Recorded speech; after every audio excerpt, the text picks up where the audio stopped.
मैं जन्म से ही एक अजीब प्राणी थी। मुझे शुरू में गोद लेने वाले ही मेरे इंसानी माता पिता बने। मेरी बुद्धि बहुत तेज थी। माँ जो भी काम देती थी मैं उसे आसानी से पूरा कर लेती थी। एक दिन मुझे अचानक उल्टियाँ होने लगी। तब माँ को पता चला कि मैं बीमार हूँ। पापा एक बाल्टी बर्फ जैसा ठंडा पानी लेकर आए और दोनों ने मुझे उस जमा देने वाले पानी में डाल दिया। मैं पूरी ताकत से तड़पती रही लेकिन उनका विरोध नहीं कर पाई। अचानक मैं बिल्कुल निश्चल हो गई।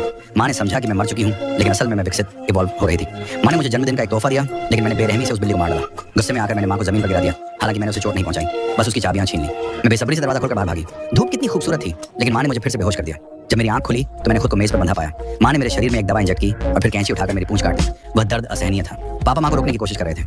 आखिरकार माँ ने मुझे कंबल उठाया, रस्सियां खोल दी लेकिन मुझे बहुत ऊब महसूस हो रही थी। मैंने बाहर जाने की बात लेकर दिखाई जैसे कि मैंने सोचा था। उन्होंने मुझे मना कर दिया। गुस्से में आकर मैंने मेज उलट दी और घर का सारा सामान तोड़ डाला। लेकिन इससे माँ और भी भड़क गई। जब पापा मेरे लिए विनती कर रहे थे मैंने छत की खिड़की तोड़ दी और भाग निकली। माता पिता छत पर चढ़कर मेरा नाम पुकार रहे थे लेकिन मैं आजादी में खो चुकी थी। अचानक मेरा पैर फिसला। क्या मैं गिरकर मरने वाली थी?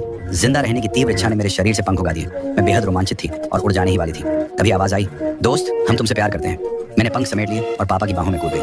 आजादी से ज्यादा मुझे पापा से प्यार था। उसके बाद मेरा और माँ का रिश्ता बेहतर हो गया। उसने मुझे एक सामान्य लड़की की तरह सजाया संभाला। अचानक उसने दराज से कागजों का एक ढेर निकाला। हे भगवान, वो तो वे सारी तस्वीरें थीं जो मैंने पापा के लिए बनाई थी। शर्म के मारे मैं चुपचाप वहां से खिसक गई। पापा अक्सर मुझसे मिलने आते थे। उन्हें पता था कि मैं बहुत अकेली हूँ, इसलिए उन्होंने रिकॉर्ड चलाया, एक गाना बजाया और नाचने लगे।